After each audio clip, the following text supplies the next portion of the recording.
Hello students, online शिक्षक की class में आपका स्वागत है। आज हम कक्षा 7वीं के लिए साइंस की वर्कशीट करने जा रहे हैं, जो कि दिनांक 9 सितंबर 2020 के लिए है। बच्चे अपना नाम लिखें और अपने क्लास टीचर का नाम लिखें। आज हमें जो टॉपिक दिया गया है वह है गति और समय।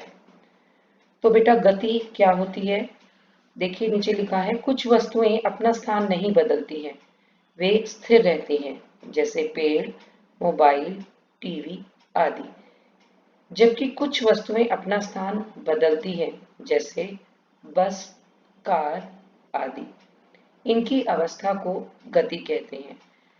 जो कोई भी सामान होगा या जो कोई भी वस्तु अपनी जगह, एक जगह से लेकर किसी दूसरी जगह पर शिफ्ट हो जाएगी, तो उसकी उस अवस्था को गतिमान अवस्था कहते हैं। वो एक जगह स्थिर नहीं है, गतिमान है। और जो चीज एक जगह स्थिर रहती है वह गति नहीं कर रही। अब गति में भी दो प्रकार की बातें हैं कि या तो गति तेज है या गति धीरे है। कुछ वस्तुएं धीरे चलती हैं और कुछ वस्तुएं तेज चलती हैं।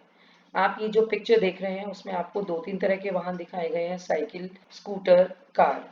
तो आपको पता है बेटा, इनमें से कुछ चीजें स्लो चलती हैं, कुछ फास्ट चलती हैं।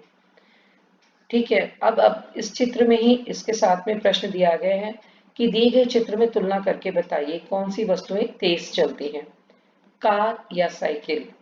तो इसका जवाब साइकिल है, क्योंकि आपको पता है ये हमें खुद से चलानी पड़ती है और कार हमें मोटर द्वारा चलती है, तो वो बहुत तेज चल सकती है। जबकि एक इंसान की गति लिमिटेड हो सकती है, तो साइकिल उतनी तेज नहीं चल पाएगी। सेकंड है स्कूटर या कार, तो इसमें से आंसर रहेगा कार। फिर थर्ड है साइकिल या स्कूटर, तो इसमें से भी आपको पता है कि जो तेज चलने वाली वस्तु है वो स्कूटर है। फिर उसके बाद देखिए, आपको तीन पिक्चर्स दिखाई गई हैं। पहली पिक्चर में तीन बच्चे ए बी सी डी एक ही लाइन से, एक ही मतलब बिंदु से अपनी दौड़ शुरू करने वाले हैं। फिर वे दौड़ रहे हैं, लेकिन अलग अलग जगह पर उनकी इस समय स्थिति दिखाई गई है। और अंत में आपको तीनों की फिर से स्थिति दिखाई गई है और जो विनर बच्चा है वो ए दिखाया गया है। अब आपको क्या लगता है, जब हम एक ही बिंदु से शुरू करते हैं, अगर कोई रेस या कोई गति, और जब अंतिम हमारा स्थान भी एक ही होता है, तो उसमें से जब कोई बच्चा फर्स्ट, कोई सेकंड, कोई थर्ड आता है, तो ये किस चीज का फर्क है? ये फर्क गति का ही है। जिसकी गति तेज होगी वह निश्चित दूरी कम समय में तय कर लेंगे और सबसे पहले तय कर लेंगे। और जो कम अगर गति से चलेगा तो वह उतनी ही दूरी ज्यादा देर में खत्म करेगा। तो एक निश्चित समय में वस्तुओं द्वारा दूरी तय करना यह पता लगाने में मदद करता है कि वह वस्तु तेज चल रही है या धीरे। जैसा कि ऊपर दिए गए तीन चित्रों में एक दौड़ दिखाई गई है। बताइए ए बी सी और में से कौन तेज दौड़ रहा है? तो ये हमें बता दिया गया कि लास्ट में ए फर्स्ट आया, तो सबसे कौन तेज दौड़ रहा है?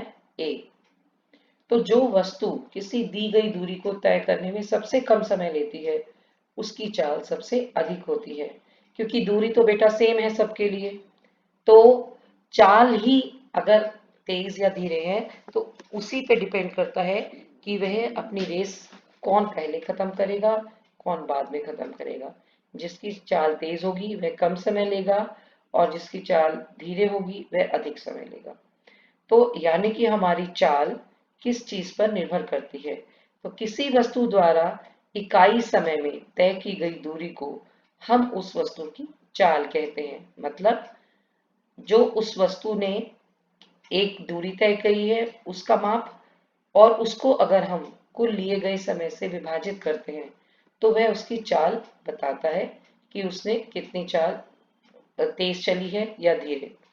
इसमें एक बात और शामिल है, जब हम कोई चाल या गति की बात करते हैं तो गति दो प्रकार की होती है। एक होती है एक समान गति, एक होती है असमान गति।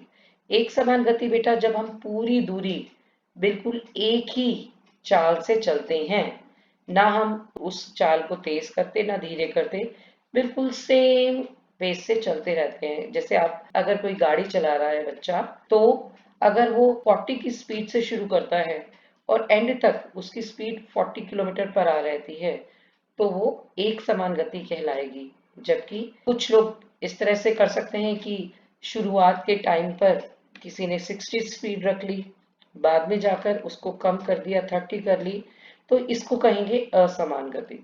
ठीक है बेटा, अब हमें इसकी पूरी पूरी परिभाषा दी गई है कि एक समान गति किसी सरल रेखा की दिशा में वस्तु की स्थिर चाल से गति, यानी कि चाल नहीं बदली है, चाल स्थिर है, गतिमान है, बहुत सीधी रेखा में चल रहे हैं। और किसी सरल रेखा की दिशा में वस्तु की अस्थिर चाल से गति, अस्थिर चाल मतलब जो एक समान नहीं है, कभी धीरे हो सकती है, कभी तेज हो सकती है, बीच में रुक भी सकती है, इसको असमान गति कहते हैं। अब हमें प्रश्न दिए गए हैं, उनके उत्तर देने हैं बेटा। पहला है, खुशी और सोनी दो बहनें हैं, दोनों एक ही स्कूल में पढ़ने जाती हैं। खुशी 12 मिनट में स्कूल पहुंचती है जबकि सोनी 15 मिनट में। दोनों में से कौन तेज चलता है और कौन धीरे? तो आपको बताया गया था कि अगर दूरी समान है लेकिन पहुंचने का समय अलग अलग है कि तो दोनों की चाल में फर्क होगा, दोनों की चाल अलग अलग होगी। अगर एक बहन 12 मिनट में पहुंचती है और दूसरी 15 मिनट में, तो जो 15 मिनट में पहुंची है उसकी चाल धीरे होगी, और जो 12 मिनट में पहुंचती है यानी कि खुशी तेज चाल चल रही है, सोनी धीरे चल रही है, इसीलिए वह लेट पहुंची है। दूसरा, इनका स्कूल घर से 600 मीटर दूर है। ये कार से 60 सेकंड में स्कूल पहुंच जाती है। कार की चाल क्या होगी? अब इन्होंने कहा कि हमारे पास दूरी भी है 600 मीटर और साथ में हमें टाइम भी दिया गया है 60 सेकंड। तो हमने ऊपर जो ये हमने फॉर्मूला पढ़ा था कि चाल का फॉर्मूला होता है तय की गई दूरी का विभाजन करना है ले गए कुल समय से। तो इसी तरह हम इस सवाल को अगर हल करते हैं तो ऊपर आएगा 600 मीटर, नीचे आएगा 60 सेकंड, दोनों को विभाजित किया, हमारा आंसर आ जाएगा 10 मीटर प्रति सेकंड। कार की चाल क्या रही? 10 मीटर प्रति सेकंड। तो आपको बच्चों ये समझ में आ गया होगा। Thank you.